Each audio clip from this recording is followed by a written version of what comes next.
Isto é o oceano, isto é o Chile e isto odeia o Chile. Existe um site muito curioso com um mapa onde você pode ver o quanto a natureza odeia o Chile. Os círculos vermelhos são terremotos e aparecem em tempo real. Ah, mas espera, parece que se acalmou. E às vezes o Chile treme tanto que as cidades se deslocam e se movem alguns centímetros. Bom, hora de partir. Mas o mais importante é a série de réplicas. Após o terremoto que mudou a geografia da região, várias cidades do sul se deslocaram para o oeste, por exemplo, Concepción e Santiago. Sim, cidades inteiras. Ontem você tinha vista para o mar e hoje tem vista para o estacionamento de um shopping center. No geral, dá a sensação de que o Chile, por algum motivo, teve muito azar e que a natureza não tem muito carinho por esse país. Mas se você olhar o panorama geral, vai perceber que tudo se deve à localização, à situação geográfica.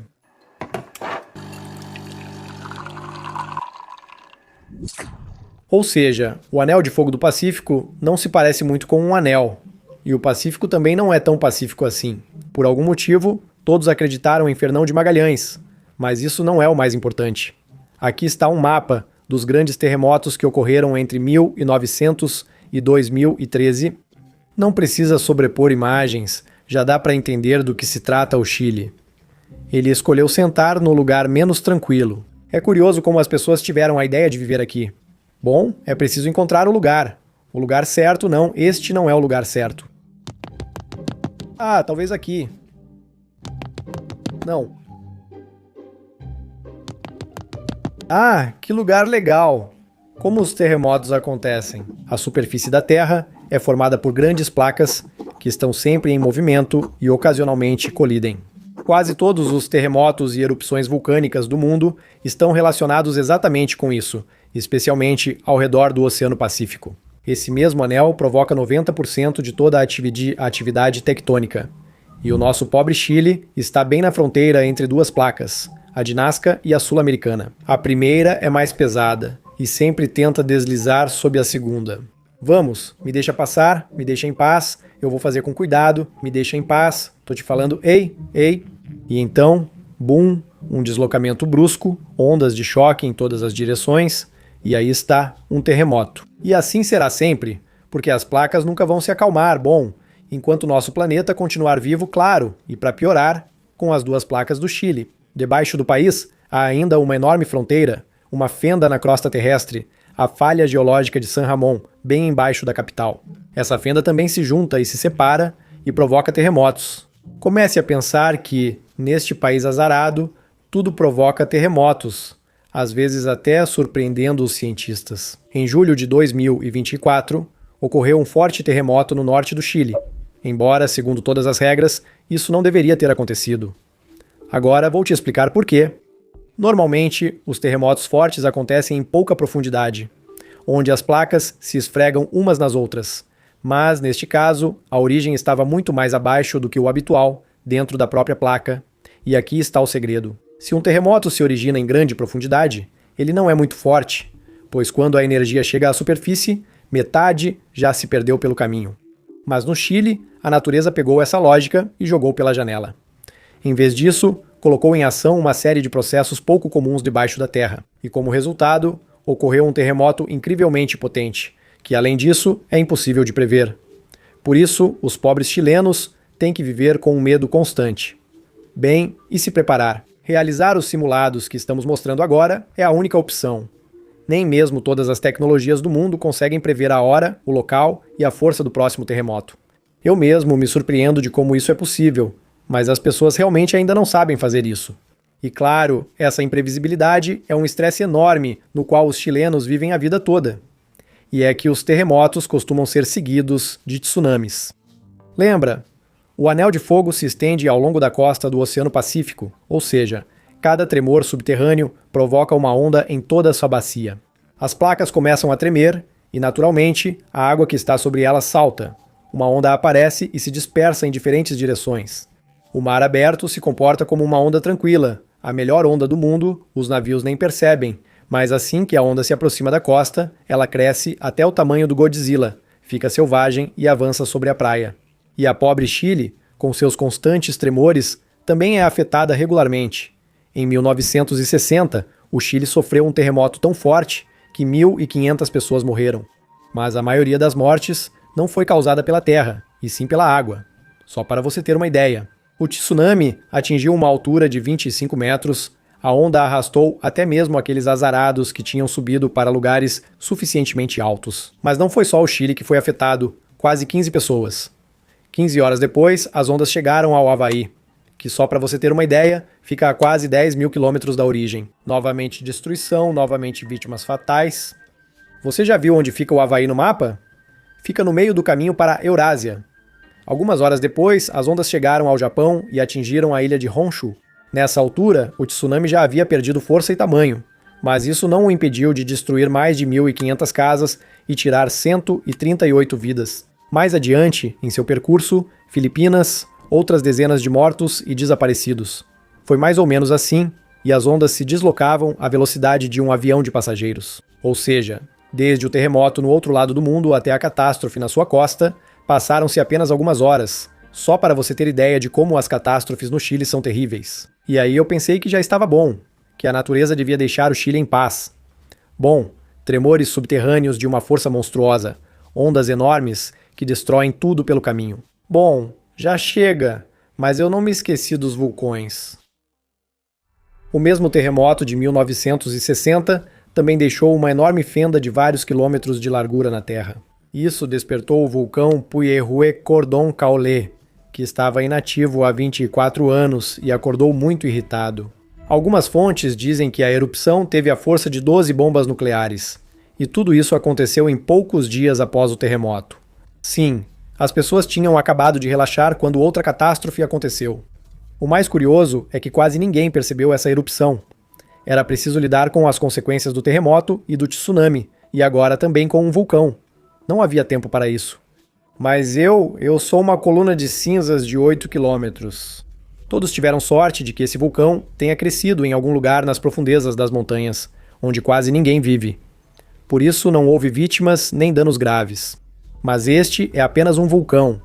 E no Chile, há cerca de 2.000, aproximadamente 500 deles, poderiam, em teoria, despertar e começar a devastar. Não vou te entediar com números, então vou simplificar. Existem muitos vulcões e muitos deles podem entrar em erupção a qualquer momento. Aliás, o Chile ocupa o segundo lugar na lista dos países com mais vulcões, ficando atrás apenas da Indonésia. E é justamente no Chile que estão os dois vulcões mais ativos da América Latina, Vila Rica e Yaima. De modo geral, os vulcões chilenos não são específicos, ou seja, entram em erupção quase todos os anos, desde que as pessoas começaram a registrar essas erupções. As autoridades chilenas estimam cerca de 90 vulcões ativos. Talvez pareça pouco em comparação com o número total, mas, na minha opinião, são uns 90 vulcões a mais do que este país precisa. Terremotos constantes, tsunamis. Só faltavam mesmo montanhas nervosas por aqui. É evidente que viver perto de qualquer vulcão ativo é perigoso. Se ele decidir despertar, vão ocorrer fluxos de lava, nuvens de cinzas, enormes projéteis incandescentes voando para todos os lados, deslizamentos de terra, enfim, tudo o que se pode esperar. E o Chile sofre com isso o tempo todo. Em maio de 2008, o vulcão Chaitén entrou em erupção de repente e provocou uma das maiores erupções do mundo desde a década de 1990. E um vulcão é algo tão traiçoeiro que envenena a vida não só de quem está perto. A nuvem de cinzas se espalhou por todo o continente, até o Oceano Atlântico, contaminando tudo por onde passou. Um exemplo é um vulcão, uma erupção, mas há muitos outros. Aliás, as placas tectônicas são as culpadas, sempre é culpa delas. A placa oceânica se submerge sob a sul-americana, o que empurra todo tipo de rochas para fora dela. E essas saem ao longo de toda a Cordilheira dos Andes, como enormes caroços de pedra, e depois entram em erupção. Mas essa é uma ameaça que sempre existe. Os vulcões não têm uma temporada específica de erupções nem nada assim. Simplesmente cospem lava e cinzas conforme seu estilo, humor e quando as placas se movem. Sim, tudo bem, ok. Fiquei entediado. Sabe o que mais me surpreendeu? Antes, ninguém monitorava e queituava a maioria dos vulcões do Chile. Só em 2008 começaram a registrar sua atividade aos poucos. porque a única coisa que as pessoas podem fazer é evacuar o mais rápido possível e se afastar do vulcão. Ainda não sabemos como deter os fluxos de lava, nem tampar o vulcão que cospe cinzas. Mas se você acha que as desgraças da pobre Chile terminam com o movimento subterrâneo e suas consequências, a natureza diz, hahaha, que haja seca durante 1 ano, não, melhor durante 2. Sério mesmo, caramba. Para o Chile, assim como para outros países de clima semelhante, isso não é estranho. Resumindo, as pessoas se acostumaram e dá para aguentar, mas a natureza claramente pegou birra do Chile. Em 2010, uma terrível seca atingiu a parte central do país, e ainda não dá sinais de desaparecer. Sim, já se passaram 16 anos. Os mais afetados foram os animais, que morreram por falta de água, que era tão escassa que as pessoas das áreas rurais conseguiam através de caminhões-pipa. Nestas 2 fotos, vemos o Ieso, um dos principais reservatórios de onde a capital obtém água. A foto à esquerda mostra o reservatório em 19 de março de 2016. Em março de 2020, restava menos da metade do seu volume anterior. Como resultado, os agricultores ficaram sem acesso à água, não há precipitações e os preços estão altíssimos. As grandes fazendas, claro, conseguiram se virar, pois tinham dinheiro. No entanto, para as fazendas familiares, tem sido muito difícil. Vamos pegar como exemplo esta cidade Canela, a 400 quilômetros ao norte de Santiago. Aqui, trazem 50 litros de água por pessoa por dia. Com essa quantidade, é difícil até mesmo sobreviver, sem falar em dar de beber às cabras. Antes, criava-se gado na cidade, cultivava-se trigo, cevada e todo tipo de frutas. Mas a mega seca continua aqui, então as árvores frutíferas secam e o gado morre de sede. E este é apenas um lugar assim, há centenas, se não milhares. Aliás, a culpa de tudo isso é da própria natureza. A maior parte da água que se acumula no reservatório vem da neve das montanhas próximas. Na primavera e no verão, a neve e o gelo derretem naturalmente. Os riachos levam essa água ao reservatório, mas nos últimos anos há pouca ou nenhuma neve. Logo também não há água. Mas espere, antes de culpar o aquecimento global. Cientistas afirmam que ele responde por só 25%. O restante se deve a diversos ciclos naturais da atmosfera. Resumo. Você pode relaxar, mas não muito, porque a natureza ainda não terminou. Com o Chile, janeiro de 2026 chegou, e o país teve que enfrentar terríveis incêndios florestais. O centro e o sul do Chile ficaram envoltos em chamas. Os incêndios florestais reduziram a cinzas florestas, campos e bairros inteiros de cidades. Pelo menos 20 pessoas perderam a vida. Dezenas de milhares foram obrigadas a abandonar suas casas às pressas. E isso é só o começo da temporada. O calor intenso, a seca, que naturalmente não desapareceu, e o vento, tudo isso forma a receita perfeita para outra catástrofe natural. Ei, esse não é o meu pedido. Os incêndios começaram aproximadamente em meados de janeiro, e depois tudo se acelerou em uma velocidade assustadora. Mais de 50 mil habitantes foram evacuados. O governo declarou estado de emergência, o que por um momento é algo incomum em relação a um incêndio. E o principal problema aqui nem é o número de focos, mas sim a área que está queimando. Ou seja, os incêndios estão mais ou menos como de costume, mas já foi queimada uma área enorme. E enquanto uma parte do país está em chamas, em outra há geadas. O que está acontecendo com a natureza? Aqui? Eu me pergunto o mesmo. No geral, sim, a natureza realmente cobre o Chile de neve, e não é algo que acontece de vez em quando. Neva regularmente nas montanhas e no sul do país. Lá o inverno é autêntico, com temperaturas abaixo de zero como deve ser. Além disso, pode ser considerado um dos lugares mais frios do planeta em determinados períodos. Por exemplo, em julho de 2025, uma forte onda de frio polar atingiu o sul da América do Sul. Em algumas regiões, a temperatura ficou 15 graus abaixo do normal. Nem quero imaginar como é pela altitude e umidade.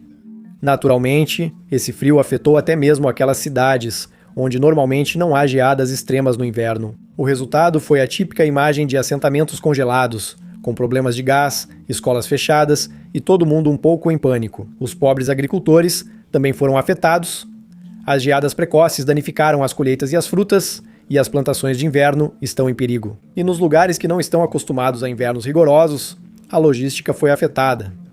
Problemas de transporte, escolas fechadas, novamente o ritmo habitual da vida alterado, em resumo, todo o pacote e mais um pouco. A natureza, ao que parece, decidiu que tudo isso não era suficiente e provocou um terremoto branco no Chile. Em essência, foi uma mistura maluca de ventos fortes, frio, nevascas e chuva. Obrigado, porque pelo menos não houve nenhuma erupção vulcânica. Tudo aconteceu em agosto de 1995. O resultado foi que mais de 7.000 pessoas ficaram isoladas do mundo exterior, 3 pessoas morreram. A agricultura também foi muito afetada, a indústria florestal ficou paralisada e a neve cobriu os carros e ônibus na estrada. A costa também foi afetada, os barcos ficaram espalhados por toda parte. Sabe qual é a parte mais irônica? Quando as geadas passaram, tudo começou a derreter e causou inundações. Sério mesmo, natureza, sério, secas, tsunamis, inundações, tempestades de neve. Mas no geral, se você analisar bem, esse contraste faz bastante sentido, porque o Chile é um país estreito, muito comprido e com uma variedade incrível de climas, realmente incrível. Olha, agora me sinto como no Boletim do Tempo, veja o mapa. Em um mesmo país existem pelo menos 7 climas principais. Aqui no norte, há quase um deserto puro, mas a leste e sudeste há uma tundra alpina, montanhas e geleiras. Aqui no sul, há um clima oceânico, com ventos úmidos e precipitações frequentes. No centro, algo mais parecido com o clima mediterrâneo. Invernos suaves, verões secos, e tudo isso está concentrado em uma faixa estreita de terra. Aqui também é importante como essa faixa está situada. O Chile se estende ao longo de metade do continente. A parte superior do país quase chega às latitudes quentes do Equador, enquanto a parte inferior já saúda a Antártida. Além disso, as montanhas bloqueiam a umidade do oceano de chegar ao interior do continente. Recentemente expliquei como isso ocorre nos Estados Unidos. Nos Andes setentrionais, em geral, o clima é quente e úmido. Nos Andes centrais, o clima varia muito devido às mudanças de altitude. Em um lugar pode haver sol, e a 10 km de distância, neve e vento. O resultado é um país onde tudo existe ao mesmo tempo. Tudo isso é constantemente afetado por qualquer capricho da natureza. Ah, e quase me esqueço da cereja do bolo por causa do relevo. Aqui é difícil crescer ou construir algo. O país fica aos pés dos Andes e, em parte, em suas encostas. E os Andes são uma das cadeias de montanhas mais altas do planeta, com picos de quase 6.900 metros. Como resultado, a superfície do país não é nada homogênea, mas sim cheia de altos e baixos. Às vezes há geadas, outras vezes secas, outras inundações. Poucas áreas são planas e amplas, então as cidades se instalam onde conseguem. O que é plano costuma já estar ocupado por estradas, campos ou leitos de rios, por isso qualquer infraestrutura se torna um problema. Construir estradas e ferrovias é caro, demorado e complicado, a logística fica travada. Algumas localidades ficam isoladas do resto do país, mesmo sem catástrofes naturais. Por isso, as grandes cidades do Chile surgem em lugares onde não há grandes desníveis. Há transporte, água e o clima não é totalmente maluco. Claro, também é possível viver em outros lugares, mas aí já é questão de gosto. Então, por que as pessoas ficam em lugares onde constantemente ocorrem desastres naturais, onde constantemente algo dá errado? Um bom exemplo é o vilarejo de Vila Santa Lúcia, na Patagônia chilena. Em dezembro de 2017, ocorreu um forte deslizamento de terra que causou graves danos na vila. O Estado ofereceu generosamente realocar os moradores, mas a maioria deles disse que não. Isso, claro, é simplesmente surpreendente. Mas as ameaças naturais fazem parte da vida normal dos chilenos. O perigo existe, muitas vezes até mortal, mas todos já estão acostumados com isso. Afinal, o risco de morrer não é motivo para abandonar sua casa e ir sabe-se lá para onde. Ao serem questionados por que não foram embora, muitos moradores locais responderam: para onde ir no Chile? Há riscos em todos os lugares. Em alguns lugares há terremotos, em outros incêndios, em outros inundações, em outros vulcões. Simplesmente não existe nenhum lugar absolutamente seguro. E o trabalho deles está aqui. Suas casas estão aqui. Suas famílias, vizinhos, relações, toda a vida habitual deles. Em resumo, um monte de coisas às quais ninguém está disposto a renunciar. E essas coisas são muito mais importantes do que o ódio da natureza.